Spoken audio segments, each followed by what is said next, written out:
classes. partly here just to support and be with Ruben, who's a member of our Breakout Social faculty. But also we've got to just think I'm interested in how we can think about cultural adaptation in this kind of very fluid environment where there are certain, right word, there are certain ways we talk about cultural adaptation a couple of years ago with the non-starters. Yep. To keep that, keep the work going in a very different linguistic mode, how do I say it that way? How do we put language that works on the work we know we want to do?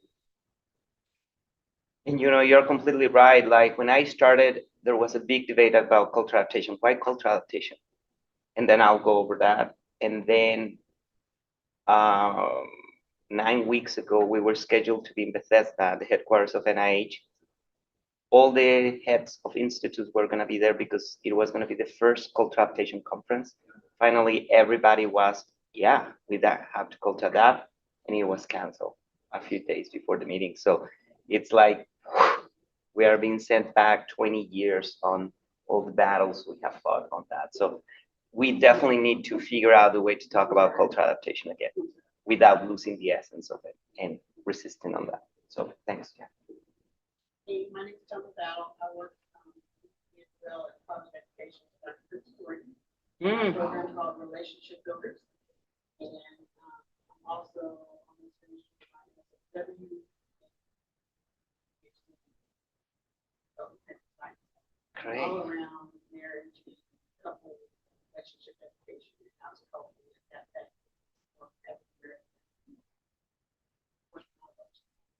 Very exciting. And we work very closely with Christy, dear colleague of ours, and Ph.D. Scott. That is wonderful. There you go. There you go. Here to support you all the way. Here to support you. I'm going to remember that. Yeah. You can write it down. I'm sober, drinking coffee. I'm aware of what I'm saying. So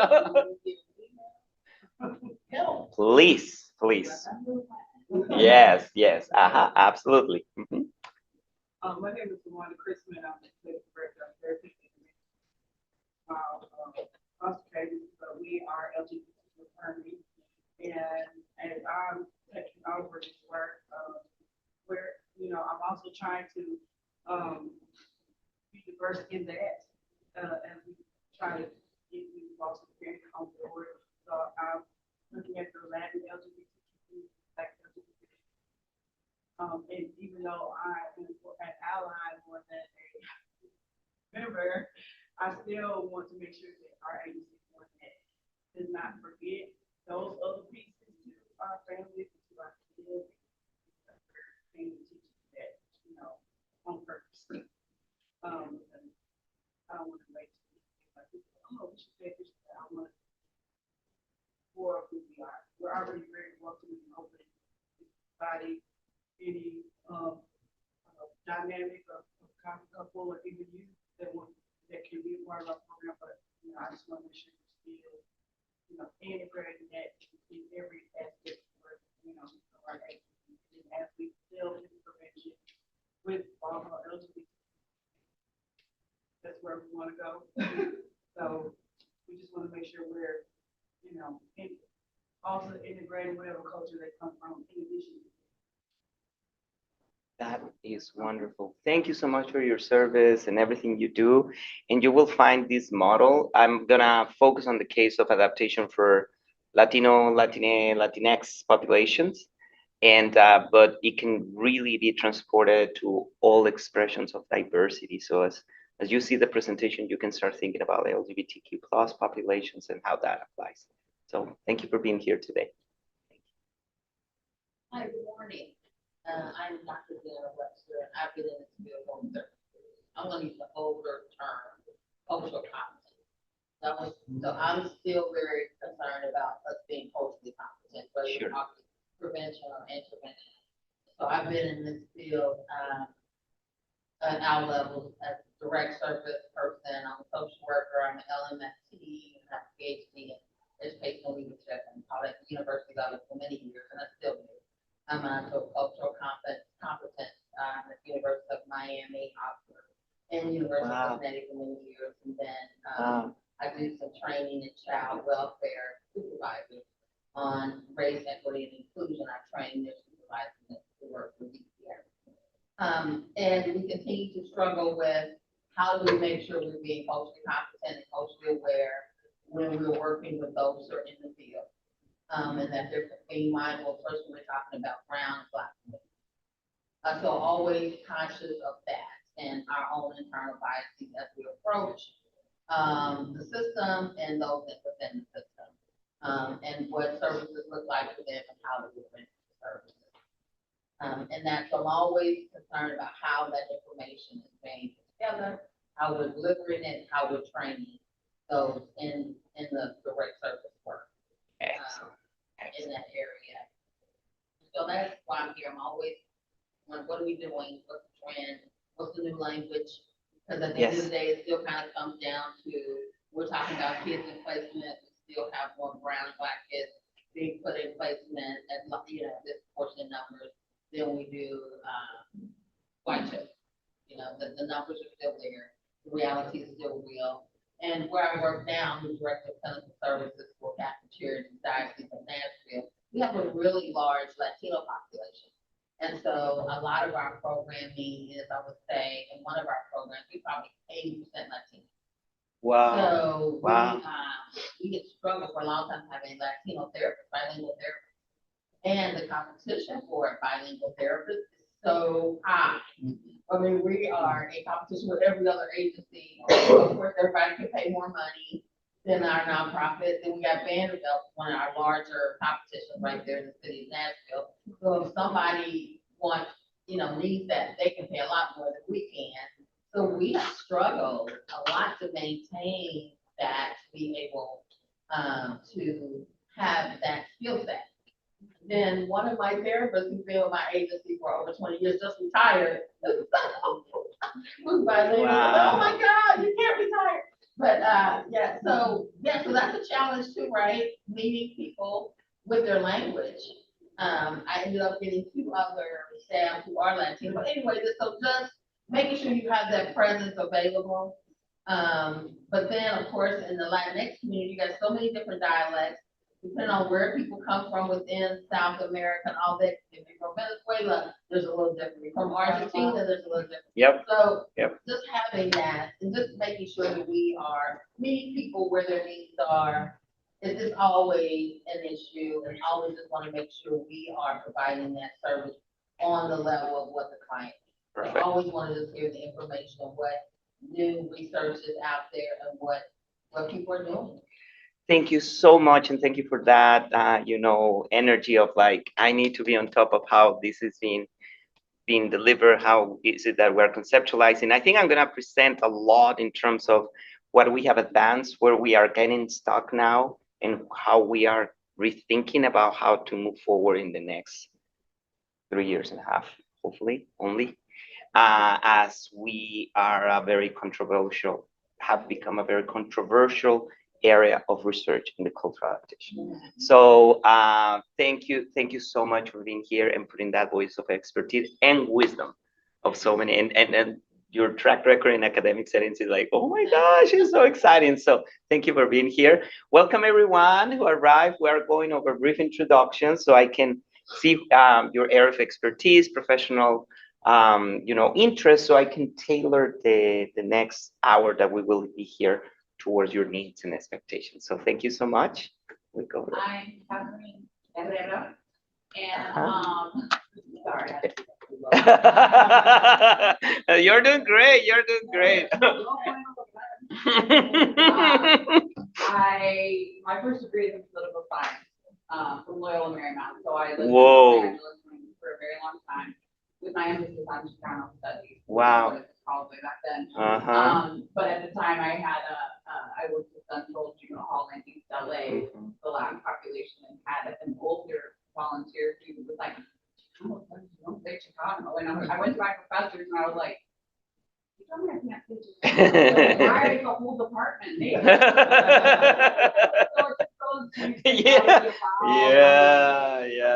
And like I have 5 children, and so they're Latin, and like one identifies as Latinx, the others are like American, and then some are like Uh-huh. So, but my current position is with duty short. I am the child welfare consultant for the state. And so I coordinate the Joint Task Force for Children's Justice and Child Sexual Abuse. And I coordinate the four citizen review panels, which are all kind of oversight groups for DCF and child welfare in the state. They're all federally mandated. And my passion has always been diversity, Okay. specifically in the Latin community. And so when I saw your name on here and what it was about, I was like, that, you know, I'll eventually kind of come back around. And I think as we work with children in foster care, that need for understanding cultural adaptation Wonderful. is so important. And if it's something I can bring to my task force, then I'm all Thank about you. it. Thank you. And I truly appreciate that commitment of bringing it to the task force and all that, because we need to propagate this message. Very important. Thank you. Welcome, everyone. We're basically going over your affiliations and your interest in this hour. We'll be here together so I can tailor the conversation according to what your needs and expectations are. So how about if we go here in the middle? Yes, my name is Consuelo Leonard. Hello, everyone. I come from Nashville, Davidson County, Juvenile Court. Okay. Major thing. I double major. I did political science and criminal justice. Okay. And born and raised Nashville. Right now, currently at the court, I do ICPP and home studies for Davidson County. So yeah, I've kind of been dealing with child welfare ever since graduation, and even kind of before that, I was doing like part-time jobs at Omni Visions when they had residential. I did that part-time. And then when I graduated, kind of went into management for a short period of time and just kind of case managed after that. So yeah. Great. Excellent. Welcome. And thank you for all your commitment and your service. Thank you so much. Thank you. Let's go right behind you. Uh-huh. Okay, my name is Melissa Charter. I'm out of Nashville as well. I work for Davidson County Juvenile Court. I am originally here, well, not from Knoxville. Graduated,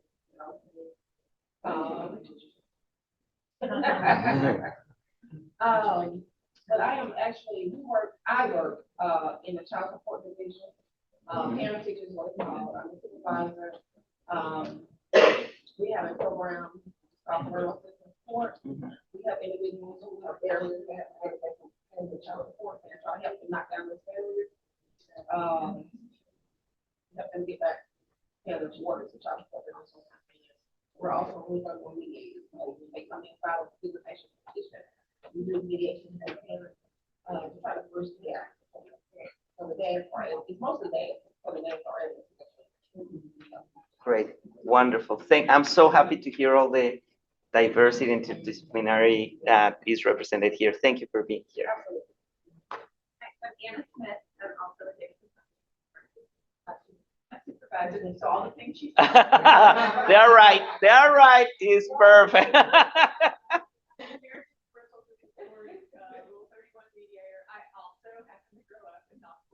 Okay. So that's I started working in this field here, there. Wonderful. Thank you. Thank you so much for being here today. I'm Michael Wade, also do the same thing. Dang, you have a team here, huh? Okay. Excellent. That's about it. Love it. Thank you so much. And we've met before, but very happy to see you this morning. Okay, my name is Osmila Angulo. I'm from South America. I'm from Venezuela. We're in the news now for the wrong reasons, but we have a lot of good people. Anyways, my education, my base education in my country is law. I'm an attorney in my country. I do mediation, like y'all, but not for juveniles, for consumer protection, which is different. And I had, a different kind of experience when I lived back in the country. But here in the States for the last 10 years, I've been a bilingual HR person. I have been an ESL teacher, and for the last 4 years, I've been in case management of unaccompanied minors for the CRS and selective health studies as well. So it's all that universe for the unaccompanied minors. I work for Veteran Christian Services right now, and right now I am the supervisor in charge for them. Thank you. Thank you for being here. Everybody introduce themselves, right? We've covered everyone. Okay, great. Excellent. So this helps me a lot because the slides are going to be ready for you, and you'll see that I will not get through some slides, but I will get to the ones that I believe will make more sense, will be more relevant to you. So I'm going to touch on three topics. I'm going to go straight to cultural adaptation, and then what we call healing through parenting, and what we have learned about the importance of not overlooking the clinical process of change as we deliver the clinical service we deliver, but also I will be pausing at times to check with your experience and questions you have. So I'll get a little bit in lecture mode to make sure I present the content to you, and then I can go backwards on any issues to punctuate, and like, can you go back to when you were talking about this? Can you go back to when you were talking about that? So I will go in a little bit of lecture mode, and if you can make notes, if you have questions, it's like, I want to see that slide again, or I want to reflect on that point again, and I will go back so I can provide the whole overview of the content to you guys. I want to start this morning by thanking everyone who has made possible that we are here. I'm thinking about all our research team members. We've been doing this over the past 20 years. I used to have hair when I started, so you can tell that we've made progress on this. Maybe the hair is gone, but we've made progress on what we learned. All the research team members, project managers, those are the people that sometimes as principal investigator, like, I don't know what's happening. And then I have the project manager, do you remember you gotta be in group for tomorrow? Like, those are the heroes in this story, as well as the families we serve, families that have experienced so much adversity and have constantly indicated to us the way. So I want to honor them. In particular today, and at times I may get a little bit emotional, I want to thank all our allies in the National Institute of Health, National Institute of Mental Health, who were the first belief in our work and supported us. Then currently now the National Institute on Drug Abuse, unfortunately, as you hear, they are going through tremendous challenges. And I've been in calls with Department of Health and Human Services colleagues, National Science Foundation, and I was talking with Jeff. It's heartbreaking. So I want to honor all the people who have helped us, who have believed in this work, and who have taken stands at those levels saying we have to support this work. And we have encountered those angels for the past 20 years. So why cultural adaptation, you may wonder, and I'm going to talk about the case example I'm going to present. Is an evidence-based parenting program originally developed in Eugene, Oregon for non-Latinx white populations. So what's up with Ruben adapting a parenting program for Latinos developed there in Eugene? And you gotta know that I was very against cultural adaptation in the beginning. I was born and raised in Chihuahua, Mexico, but I always knew that I could get the best training and research education and clinical education in the United States.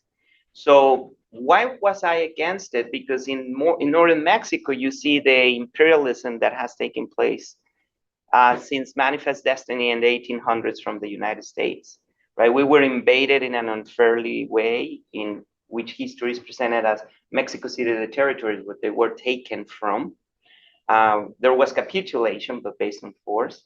And when you work in the Northern Corridor, you see all the industries in the United States, clothing manufacturing, shoe, auto, aerospace, all the parts being assembled at very cheap prices and then getting exported here to the United States for assembly. So, and you see the inequities in income, the exposure to work exploitation in those factories. It's a very complex conversation, and that's for like a happy hour conversation because they're like, I need wine to get through that. But I just want you to know, I was the one like in the back of the room when I was first got into this, like so suspicious about cultural adaptation. But why did I get into cultural adaptation? Because I'm a family therapist by training, social worker by heart, and my master's and Ph.D. in family therapy. And I always work with juveniles in detention facilities in the juvenile justice system. And we would work very hard with them for 6, 8, 10 months. And then we would release them and we would have them back in 2, 3 months. So I realized that as a systemic thinker, it's like they're going to a system in which they are experiencing a family system that is not supporting the recovery. And those parents are exposing them to punitive parenting practices, abusive parenting practices. But those parents themselves have been abused themselves in their own lives, in their own context. And that's where I faced that conundrum. And I felt very powerless as a family therapist until I came across wonderful colleagues in the parenting world who presented this data in one of the premier NIH meetings on parenting. And what you see here, they, for 10 years, they went to people's homes and videotaped parent-child interaction. Gerald Patterson, at the time, that's everything he did. Gerald Patterson, an amazing scientist, grew up in Minnesota in the wilderness. So he grew up his own vegetables. They were farmers. So observing and interacting with nature was a way of survival. He went to Vietnam, got shot, and he was literally dying and say, if I can do something when I get back is to help kids. And he came back, he survived, and received a first award from the National Institute of Mental Health. They presented, we want to develop a parent training intervention, but at the time, there was nothing that was manualized or empirically based. And Gerald said, the way we're gonna go about it is to learn how families interact, and we're gonna document how families interact and those interactions that lead to child problematic behaviors and those interactions that lead to child adjustment. So that parent training model is not that they got into a desk and they said, oh, let's do this. It was 10 years of behavioral observation research. 10 years. They coded every 30 seconds of parent-child interactions. Can you imagine? It was like daunting. And that's why I was first exposed to this parent training. Supervision of how you deliver the intervention with video or live is so essential because it was the principles of not reporting, because with reporting we can have a lot of reporting bias, right? But it was the observation. So I was trained in very live supervision or video supervision, and this intervention came to be like that. So after 10 years, they said, we believe we need these components in this parenting program. And with this sequence, based on what we've seen, and they put together manualized preventative, selective prevention, a parenting program, 14 sessions. They delivered that to 14 families, to 500 families over the course of 14 weeks. And they randomized, they allocated half of the sample to control. At that time, there was no manualized parenting programs. So the services as usual, and then half of the sample, 250, to the manualized parenting program. And what they observed was extraordinary. So here you see the families receiving that intervention in a period of 14 weeks, but they secured funding for 5 years. But the results were so promising that the NIMH provided a second grant so they would follow families for 9 years. So it's one of the very first unique, extraordinary prevention trials we have in the history of parent training that indicates to us what happens when you deliver a parenting program for 14 weeks, but you follow up families for 9 years. And what they observed was that the probability of the kids whose parents were exposed to the evidence-based parenting program, the probability of those kids ending up in the justice system was much lower, not even 0.2%, compared to the probability of the kids whose families were not exposed to the parent training. And when they were doing the measurements, they observed these families are engaged in nurturing parenting, they're not engaging in punitive parenting, a very drastic difference in the parenting practices compared to these families that continue to engage in punitive parenting, yelling, scolding, threats. And that's when they realized we have to invest resources here. As a clinician, I was working with these kids, right? I was working with kids already engaged in arms trafficking, human trafficking. One of the kids, they had to call SWAT on the kid because it was so intense. And but when we work with these kids, according to the parent program, the change was so drastic. But it was so difficult because these kids were already engaged in all these behaviors, and you are experts on that, and I imagine you resonate with that. So that's where I got into the world of prevention, because as a clinician, I could see all these risk indicators in the family system, but as a clinician, what we were receiving in the centers was already this. So my commitment is like, we have to offer this to Latinos, right? But why cultural adaptation again? Well, even though my right brain was against the idea of cultural adaptation because of all the issues of being in a nation that you experience invasion, in scientific invasion, and we can talk more about what I mean about that, but it's important to talk about imperialism. And we can leave that in the recording. That's cool. It's like my left brain was, but what are we gonna give to these families, right? So they don't continue in the system, and but how to go about it? I also was trained by Jesuits in Latin America. And Jesuits, I know, you see the hand, go, go, go. Jesuits in Latin America, well, they're rebellious, but in Latin America, boy, they are super rebellious. I have Jesuits who were guerrilla fighters and theology liberation. So Ignacio Martín Baró, an extraordinary Jesuit in El Salvador, he was killed because of his research in the Salvadorian Civil War. The massive attacks on the population. He would go and do field studies and filter all that information to the United Nations. And other people who eventually fought for human rights of the people in El Salvador. And in liberation psychology, he states, realizar una psicología de la liberación exige primero lograr una liberación de la psicología. It meant like to implement a liberation psychology, you need to liberate psychology from itself. So I would replace that. To implement clinical services of liberation, you need to liberate clinical services from themselves first. What does that mean? Is that we need to examine what is it that we are offering to the communities, and where the paradigms in which those interventions were created, and do they achieve the dual purpose of impacting the outcomes we want, but also not perpetuating imperialism. We work with low-income Latino immigrants. We've been doing this for 25 years. And when I started a parenting program, the most difficult question I need to answer is, why are we hated so much? We help you have the beautiful country you have, but what we receive is hatred in many ways. Why is that?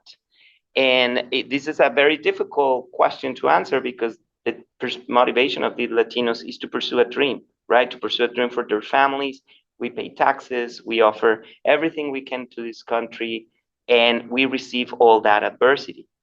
So in terms of cultural adaptation, the way I was able to address that dilemma along with my team was, okay, so we have the science that is super strong, but we have all the risks of engaging in scientific imperialism as we walk into this territory.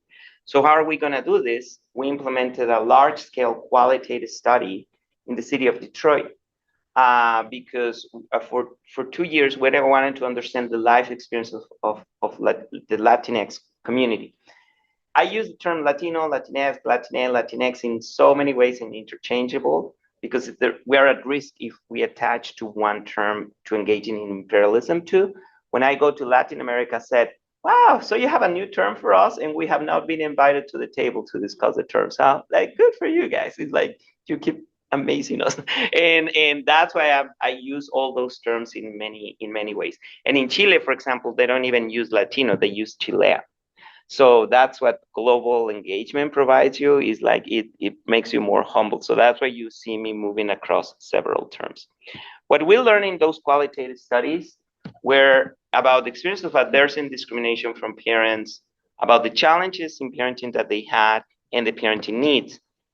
And uniformly across groups, when parents talk about discrimination, they would talk it in these terms. Discrimination is a better drink that you need to swallow. You have to swallow it because you say, if I get rebellious or do not behave, they can throw me to jail or they won't help me. So you just have to swallow that drink. This is super important because if we're going to deliver these parenting programs and we're going to talk about discrimination and say, don't worry, everything is going to get better, we're deceiving. Because for many of these families, they will be able to cope, they will be able to move forward, but it's like they may never get documented status, they may be deported. So it's so important to follow the guide of these families as well. But at the same time, they told us it's so important that you don't let go of the cultural strengths. Latino values is to instill in your children to be respectful of others. It goes in the blood what your parents teach you. So these 2 years were so important because it was very important for us to control our anxiety as we were going into communities trying to make people feel good or feel absolutely hopeful. No, we had to embrace the raw reality that they were experiencing. But at the same time, we wanted to be hopeful. And we had to walk that line. So in cult, again, going back to Martin Barreau, you have to liberate psychology from itself. If we had been like, don't worry, everything is going to be good, parenting is beautiful, the tomorrow is bright, we could be enslaving that intervention into false hope and creating harm. And that's when we started moving into the process of cultural adaptation. And I can facilitate articles in which we describe this in detail, but this is pretty much what a cultural adaptation process looks like according to Bernal's model. What you see here, basically the premise is in every intervention, you have core components. First, you need to be aware, what are your core components? In our case, core components are promote positive parent-child interactions, promote child encouragement and skills, helping children be self-sufficient, because at the moment you do this, you also improve the parent-child emotional bonding, right? If you say to the kid, pick up your shoes or clean your bathroom, it's one way to go. And the other one is like, hey, let's work on this together. I'm gonna give you a Scooby Loop when you pick up your shoes and make your bath. So it's not only that we're giving skills to the kids, but that emotional bond, we're strengthening. That secure attachment, we're strengthening that, right? So that's a core component. Limit setting is another core component. So what you see here, you take each core component of an evidence-based intervention and you adapt it according to language. It's not only translation. Our idioms used are relevant in this manual. So it's not only the translation, that's a surface level adaptation, which is good if you're limited in resources, but deep structure adaptation is when you go along the multiple dimensions. Persons, who's delivering the intervention? You're delivering to Latinos, is that non-Latino whites? Is it Latinos? And many times you don't have the opportunity for Latinos to deliver the intervention. It can be delivered by non-Latino whites, but the folks who don't have that ethnic matching have that cultural humility and awareness and competence that is required, right? We've done that with the ethnic matching, but also not matching, and it works well as long as we engage in critical reflexivity about who these people are and how they engage the process. Metaphors, do we utilize symbols that are culturally relevant? Concepts, are the concepts relevant? So for example, in encouragement, which is about motivating kids to engage in good behaviors and all that, okay, now we're gonna teach your kid how to clean the bathroom. And if they clean this, you're gonna give them a Scooby Loop so they feel rewarded. And Latino parents look at us and like, what are you talking about? What are you talking about? Like, I'm gonna spoil rotten my kid. And if the world it doesn't operate like that, I was not raised like that, right? So concepts, we have a mismatch there. But then when we engage with them and say, hang in there with us, let's work on this and let's see how it works and let's see how self-sufficient your kid becomes and what you experience, then they come and like, okay, I think I get what you mean. This is great, it's working great, it's helping my kid. Now I see that it was more about the oppressive parenting experiences I experience. Every kid should be treated like that. With limit setting, usually with Latinos, they are strong. They are strong in like monitoring and super. Yeah, la chancla is the shoe, right? We had a mom that we introduced monitoring supervision. We always tell parents, don't do anything until we finish the component. So She heard the intro to monitoring and supervision and she reported next week, oh, I love this monitoring and supervision. It's amazing. I was in the middle of the day. I went to my kid's high school and I pick on the door of her classroom for 2 hours.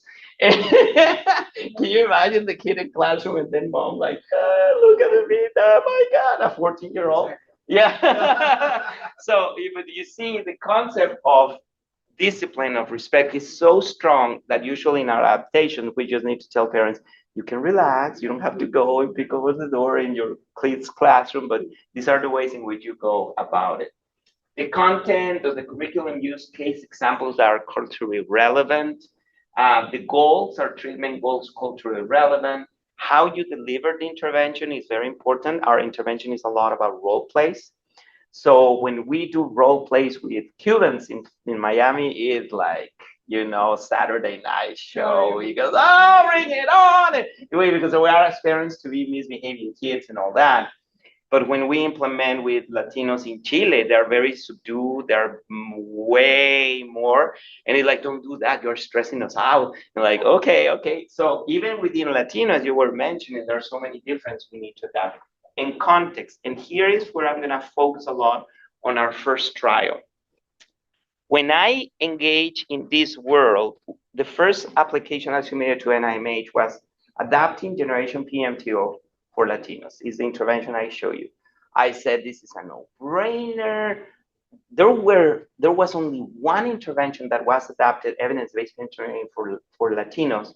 So when we titled Latino for PMTO for Latinos, this is a no-brainer. I mean, the need is so high. The reviews, in NIH, you go through two process of review. The first one is scientific reviewers. The scientific reviewers completely destroyed the application. It was brutal, but it was also racist and ethnocentric because one of the reviewers said, why do you want to adapt parenting programs? We have evidence that they work for all kids. And they cited this study with 1% of Latino representation. There's your data. It works with Latinos. And I'm like, yeah, there's a thing that cumulative findings, dude. And ultimately, how do you know culture is important? That reviewer stated that in the review report. I was like furious, right? I was like furious, and I complained to the division director. I complained to the program officer, and I said, I need to talk with the division director. Da da da da. And a pissed Latino is a pissed Latino. And we're good at dancing, and people don't get us mad because. Woo. Anyway, I persisted, and finally I got to have a one-on-one with the division director, and I said, this is racist, this is ethnocentric. How is it that you can have these reviewers and you are in charge of promoting mental health in the United States? And it was a great conversation and said, I hear you, it's inappropriate, we will not ask that reviewer again, but you have to sit in my desk. I have this number of applications every month for cultural adaptation, adapt Latinos for here and there. I am the National Institute of Health. I'm in charge of discovery applied to health. I am not SAMHSA. I am not CDC. I cannot fund services. But if you bring me a way of doing cultural adaptation that can be extrapolated not only to Latinos, but Asian, African Americans, a model, we can definitely look into that. So then I'm like, okay, now we're bailando, papi. Now it's like, okay, I feel the rhythm now. And I took that charge. And one day I was at a treadmill. Like, how do you do that, right? How do you demonstrate? Because the problem is with a two-group design, culture adaptive versus not, you are giving more to this group. So even by common factors, this group may report that they are benefiting more. You see, by the fact that they're receiving something, they report. So how do we make a case for cultural adaptation in which these issues are overtly addressed? And that's one day when I was running on the treadmill, I saw a TV commercial of apples of different colors. And I said, that's what we need. We need a differential design. So what is a differential design? We set up an experiment in which we recruited families were allocated to three conditions. One was a surface level adaptation. It was an appropriate, a linguistically appropriate. The manuals were adapted. Very good surface level adaptation, but we did not get in depth on issues of context and culture unless parents raised the issue. If a parent said, "Damn, somebody called me wetback," we will process that, but it was not in the manual. The second intervention was an in-depth cultural adaptation. What is it that we did there? If you see here, these are the core components of the regional intervention, right? Giving the directions, encouragement, setting limits, etc. What we did here, we had context-specific sessions and culture-specific sessions, which we carried throughout the intervention. So when you look at the context-specific sessions, is what is like being a Latino in the US? That session is informed by critical race theory. I have so many of my mentors in critical race theory that helped me understand the experience of being Black in the United States, because I was with them. How are we going to talk about oppression in a manualized intervention model, right? We have to do that in 1-2 sessions. And the feedback was like, set a framework, and whenever the themes surface again, you will retake those themes. So in this session, being a Latino immigrant parent, we talk about the benefits and the cons of being an immigrant parent, but we also talk about major premises on critical race theory in terms of when you experience discrimination, it is discrimination. And how do you manage discrimination? And how do you talk with your kids about discrimination? At the end, we talk about bicultural conflicts, because in immigrant families, you have the kids growing up here, they want to speak English, they want to go to Thanksgiving, and the Latino parents are like, well, Thanksgiving, what is that? Sleepover, what is that? You know, it's like, and that cultural clash. We have really raw, strong data that cultural clash is a stronger predictor of substance use in immigrant kids. That cultural conflict, strongest prediction on substance use, because kids feel alienated and they go to peers and they feel welcome, and peers engage in risky behaviors, and it goes. And then throughout the session, we address those topics. So for example, in the first session, we talk about discrimination. And then as we go through the session, for example, in limit setting, saying, I was pissed today because I got there and I put my kid in timeout, and rather than 5 minutes, it's 10 minutes. And they say, you know, we're feeling a lot of agitation. What happened at work? Well, I went to work and the employer, I work 10 hours. We get picked up in Home Depot in the cold of Michigan at 5 in the morning. I get picked up at 5:30. We work 10, 11 hours and I get paid 5 hours. And I say, you're paying me 5 out of 10. I said, so you want me to pick you up tomorrow or not? That's the type of oppression they're experiencing. And when they get home, they bring that oppression with them. So when you frame it in the beginning and that surfaces, you can engage in that conversation at a whole different level, but you can also examine how is it that oppression is impacting their parenting practices. So this is the results, and I will stop here. Well, I will move forward with one more slide, and then I will stop because I feel like Sunday priest so far with preaching. So I want to make sure we have a conversation. No offense, my friend. But I want to make sure we engage in conversation on this, because what we observe, the parenting practices in both adaptive groups significantly improve in both groups, right? The parenting practices significantly improve in both groups compared to control, that they remain flat. But mental health problems for children and youth significantly improve in the group where we overtly address oppression, in this group. So what you want in these slopes, parenting, you want them to go up because it indicates that parenting is improving. And what you want in child mental health problems, you want them to go down because you want those symptomatology, depression, anxiety to go down. So what we observe is that in culturally enhanced group, the mental health of children significantly improved. When we went to the qualitative data and asked parents, what is that about? Parents said, well, it's very clear. Outside my house, I cannot talk, I cannot complain. When I get back home, everyone respects me. I have power at home.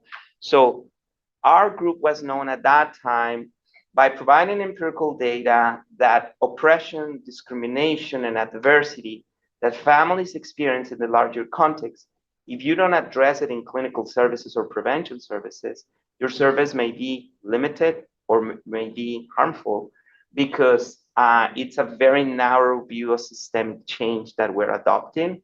And here we're seeing that the oppression this parent is experiencing is bringing it to the family systems and to the core of what is so sacred in families, which those are the parenting practices.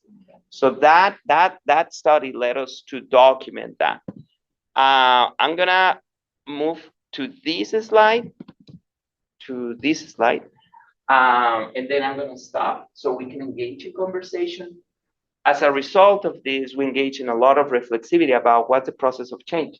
What you see in this slide are the core components that we expose parents to, right? We start all the way from giving good directions, positive involvement, limit setting. These are the core components of the evidence-based parenting program. We know that in parenting program, before addressing discipline, you have to address positive parent-child positive involvement. You have to address that. And parents usually come say, the kid is behaving, doing this. And our job as interventionists is to slow down the process and say, we're gonna get to that. But first we need to work on the repair of that parent-child bond. You don't present it like that, you start doing the clinical intervention there, right? But that adherence to fidelity of the model is essential, because if we start where parents want us to start, we know it's iatrogenic, because we're getting into a problem-saturated system. That's part one. What you see in these squares is the experience we want parents to experience from each of these components. So in positive involvement, we want parents to promote child strengths and to nurture the parent-child relationship. And for example, limit setting, you want to teach boundaries, but in a way that is non-punitive, but is safe. It doesn't compromise the parent-child relationship. What you see at the beginning of the end are the adaptations on context and biculturalism. At the beginning, we framed intervention like it's okay to talk about discrimination. Discrimination is real. It's not something in your mind, because many times parents report it and say, yeah, well, they call me wetback, but I have to be grateful to this country. Yeah, but also you can be mad. And, in critical race theory, that's where critical race helped us a lot, because parents many times felt guilt of talking about discrimination because they felt so grateful about being here. So that's what we do a lot. And then we carry that throughout whenever that presents. And then here, what you see is biculturalism. How is it that you are going to manage the biculturalism conflicts with your kids? So kids feel value in their cultural experiences, but they also value your cultural experiences. And how is it that you can create cultural compromises between generations? And what you see here are guiding theories that we attach in different ways. Liberation psychology is permanent, is what we're doing imposing our views, is what we're doing at risk of becoming imperialistic. Experiential family therapy. When we get here, for example, in limit setting, we had a father that was very punitive and complaining groups all the time. And people were like, we cannot tolerate Juan because he only complains and does this. And when you're doing groups, it's the parent that comes and say, oh boy, he showed up. And but he's like, I know, we gotta be honest.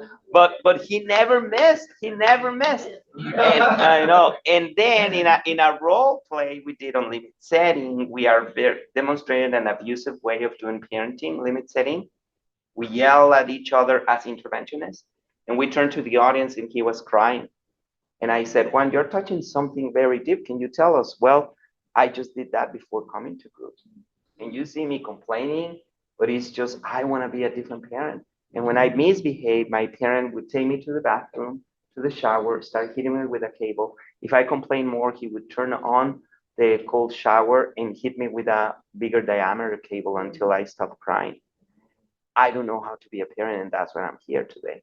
So experiential family therapy, you see the integration of theories there, because liberation psychology would have told us, if you just focus on one complaining, you may be completely overlooking the experience of oppression lived by one. But experiential family therapy helps us is behind anger, there's hurt. And I would always say to my team, do not be deceived by the anger. Let's go to the hurt. And you have to tolerate intensity. And in experiential family therapy, one of the main things with therapists is when you're experiencing conflict, what do? You do talk a lot? Do you withdraw? How is it that you interact with intensity? And can you hold intensity? And that's where we bring everything together. So you see, it's the evidence-based intervention, the adaptations that we do according to context and biculturalism, theories of change that support us in that implementation, And the hope is that parents do not only lead children to adaptation, to improve behaviors, but that parents heal themselves from that.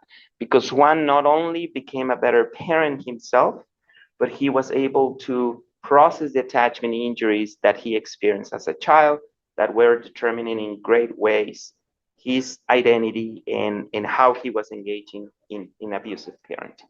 Okay, so now I gonna stop here because I really wanna highlight issues that are of particular interest to you. And thank you for holding in there with me with patience as I went through all this. But this is the big picture of adaptation. It's the big picture of how it came to be, why we engage in cultural adaptation, the data demonstrating to us the beauty of it, but also the clinical process of change.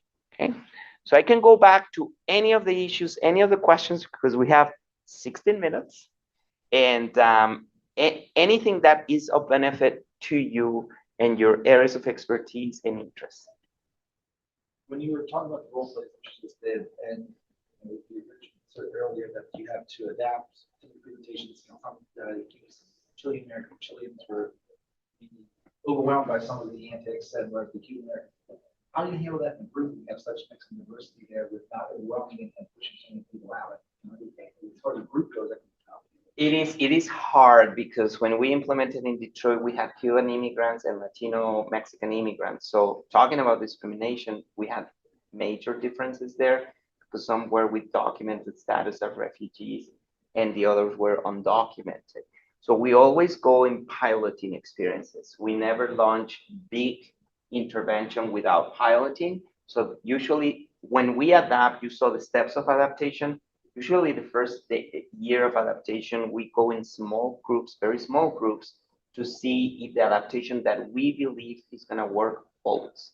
So in Michigan, we had to adapt to the experiences that in the group we're going to have Cuban, we're going to have Central American, we're going to have Latinos. So when we talk about discrimination, we need to make sure we talk to everyone around those experiences. And also with the role plays, we can gauge where level comfort of parents as we deliver the intervention because it's a very hands-on. So for example, it's like, I would be, okay, let's do a role play right now. You don't have to do anything, right? And then I'm gonna be there. All of a sudden, that's the model of the intervention. And so we know that with some populations, for example, with Cuban, they're like, yeah, where do you understand and all that. Yeah. And the Chileans are like, wait. Hold your distance, hold your distance. So that's why we need to go very gentle in the initial phases of adaptation. So we have the tailoring. And after each session, we reflect with parents how it went. So that's why I was thanking parents because the co-design and collaboration is at the core of this. So we put it out there and then we constantly receive feedback.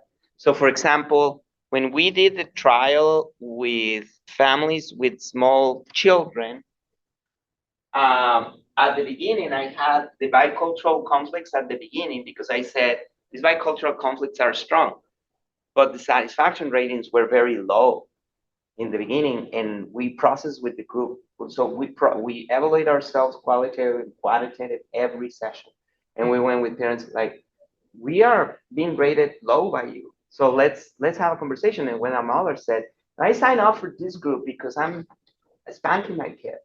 It's been 3 sessions and we haven't talked anything about parenting. We've been discriminated against for 20 years. We know how to manage that. Can we talk about that a little bit later? And can we just move to the parenting faster? So that's when we moved that session towards the end because we had to get to the parenting issues faster. However, when we got funded at National Institute on Drug Abuse and we started implementing with families with youth, they got frustrated with that because they said the bicultural complex is the main thing we're experiencing right now. Because these kids already were like sleepovers and all that. So these were not 4 through 12, they were 12 through 15. So the cultural conflicts became more prominent. So in our manual for youth, families with youth, we move these back up and delay the parenting a little bit more. So it's constantly communication, constantly tailoring and assessing how they're receiving the intervention. But you said you have to encourage talking about discrimination first, though. Might not cover this parent coaches that you give that information from the outside. Exactly. Okay, I got you. But so see, great question, because with families with young children and adolescents, the discrimination holds. Everybody wants to talk about this, and actually, it's us who need to move the process along because we only have 12 sessions with them. So we can provide additional services to talk with you. We provide case management to every family we work with. So if they're exposed to exploitative working conditions, we work with them to figure out different employers and stuff like that. So it's not only the content that we address in the session, but also the case management, the advocacy piece. But the one that we have realized we move according to groups and situations is the Asian culture. That's the one that parents have totally told us. I have a young kid. I'm not having those, I'm not having those cultural problems. Let's move to parenting first. Parents with adolescents say the cultural conflicts are at the core. So a lot of flexibility and a lot of co-design with families. And that takes, when I present this, researchers were very like, oh, I know this. The fact that you're evaluated every session and the fact that you receive those low ratings and that you need to accommodate, it requires a willingness of researchers to see the privilege we hold and to be fully collaborative with families in that process. I think it's part of my clinical training that I received. Mm-hmm. Wow, I have so many thoughts in my head about everything that you're going over as I think about the African American community as well. And especially when you talked about our name changing all the time. We went from one N word to another N word to now we're Black, now we're African American, and we were not necessarily a part of how all of those name changes. But I thought about that when you said it, but I also thought about the discrimination piece. And I thought about just the whole parents. I did a lot of parenting groups when I first started my career, did a lot of direct service about parents not feeling comfortable sharing their story with their children. So their children don't know what their parenting experience was. So, the story with Juan was very touching to me because I've been in groups where parents have had kind of that epiphany or that realization come out about their parenting experience that they haven't felt comfortable sharing, but it comes down in how they are parenting and why they might be parenting with rage or with more violence or physical parenting in ways like that until they realize how they're parenting. Anyway, that whole thing really touched me, but also that just the impact of discrimination where you don't feel like you can really speak to what's happening to you outside in the kind of external world. And then just the impact that, we have more Black people who are having more financial wealth, but we still have large groups of Black people who are not experiencing that and how the world sees that. I had a student tell me once, Black people aren't poor anymore. Yeah. Because they see like the LeBron James, that they see less than 2% of Black people living well, and they now think that all Black people live well. So a student told me that in a class I was teaching, well, Black people got money now. Black people don't, that's not what Black people need anymore. Wow. And so that kind of whole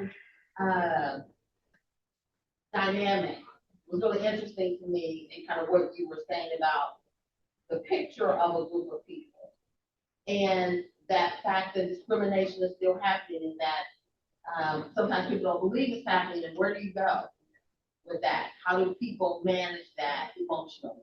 Exactly. Where do you take that? Exactly. And you take it home, and you're going through all the different therapies. I too come out of the family systems model. Oh. So I'm very familiar with all of that. How do you help people manage that and bring that home? And then the parent saying, I don't really want to deal with all of this. I want you to just get out of our parent.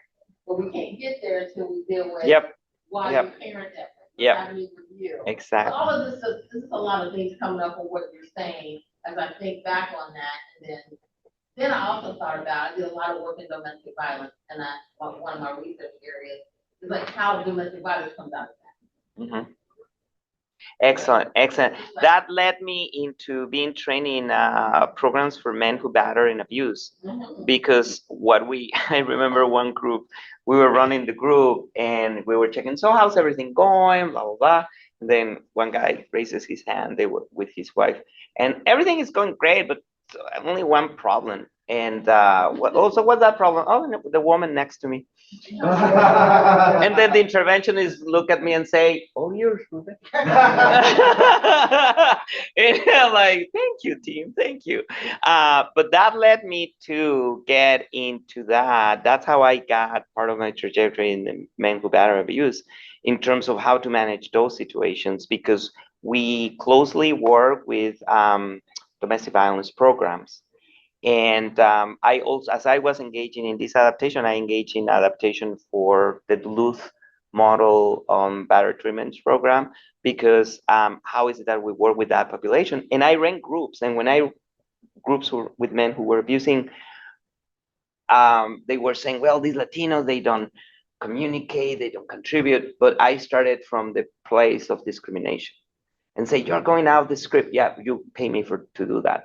So just hold on to me. And when they started talking about that, and they were talking about the experience of discrimination and connecting that with abuse. So it's a delicate balance, right? Because you don't want to diminish the accountability. You decided to abuse. You decided to inflict harm. But at the same time, that is connected with the harm you're receiving. Yes, so as soon as you said that, yeah, that's a lot of, where do I take that on the man's side? Yeah. On my man, Yeah. that I don't have space for that. Yeah. And where do I take it? I take it where I'm comfortable kind of expressing that. Because we all know underneath anger is hurt, but anger is the easiest emotion to express. Yeah. So it's that complexity that comes back to the liberation psychology. Okay, we are promoting parenting. We're having more men. We're going to have more domestic violence reporting. But at the same time, how are we going to address it?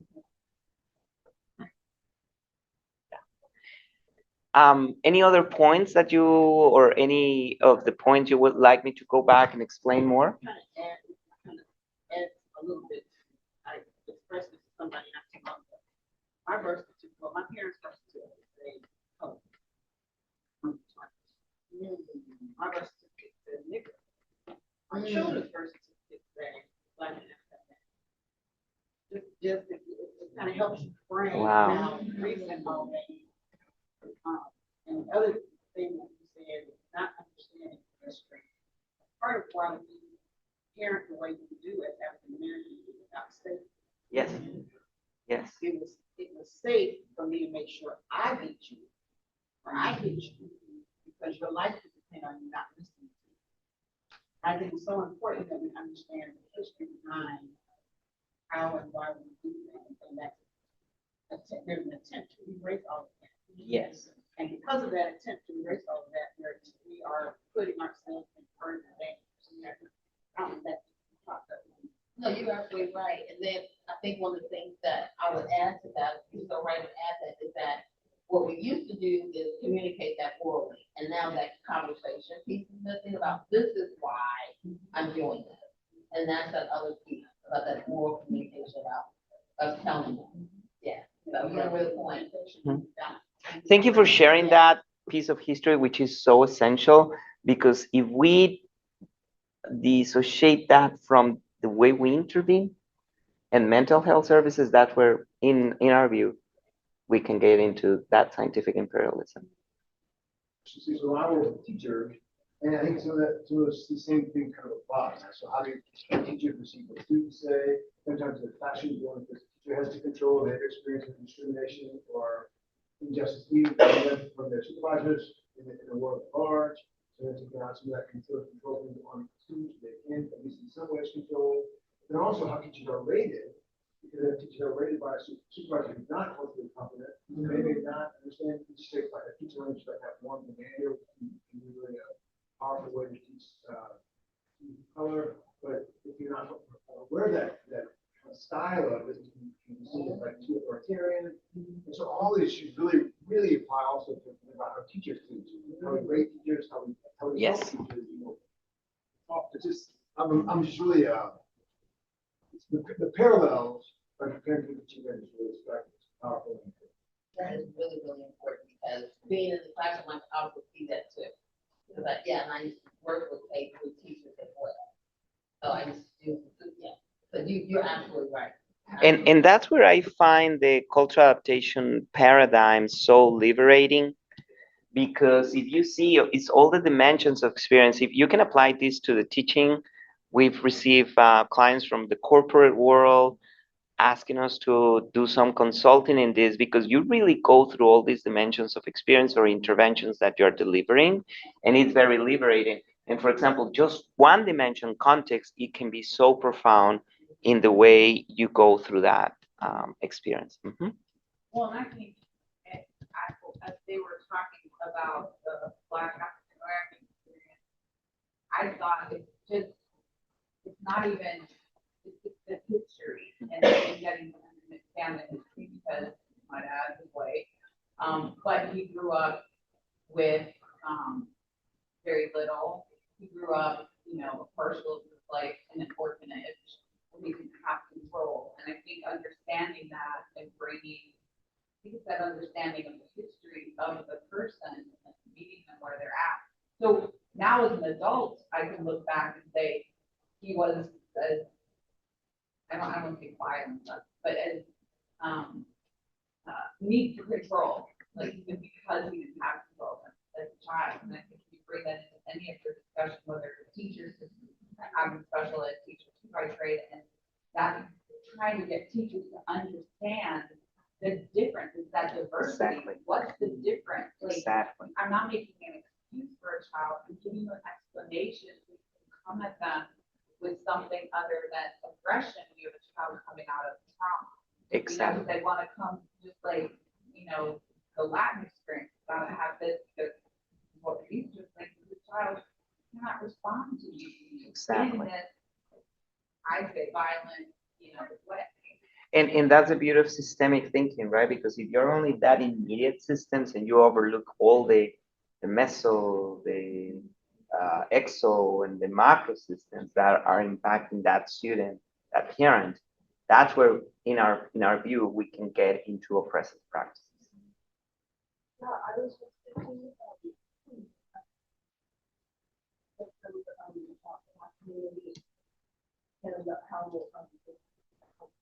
outline the child, and then I think that I don't know, some of the things that y'all were saying made me think, God, why is that conversation not happening in this work? And I'm like right over here. I was listening to the book, The Anxious Generation, and it talks about how the smartphone in our hands has created this culture for children.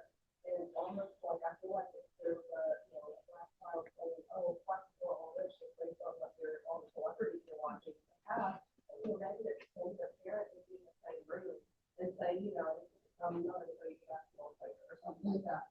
But whenever the kids are staring at their phone and getting all this information, what parents are not watching this, that there is no dialogue about what they're watching.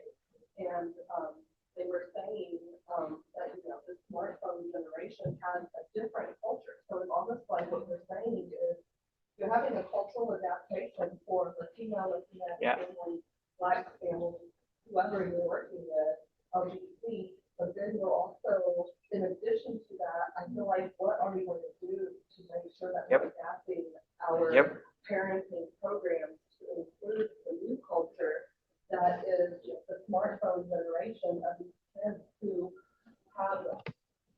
don't think that they're, kids never thought that parents knew everything and that we always thought that we're smarter than our parents. However, now it's like parents don't even know.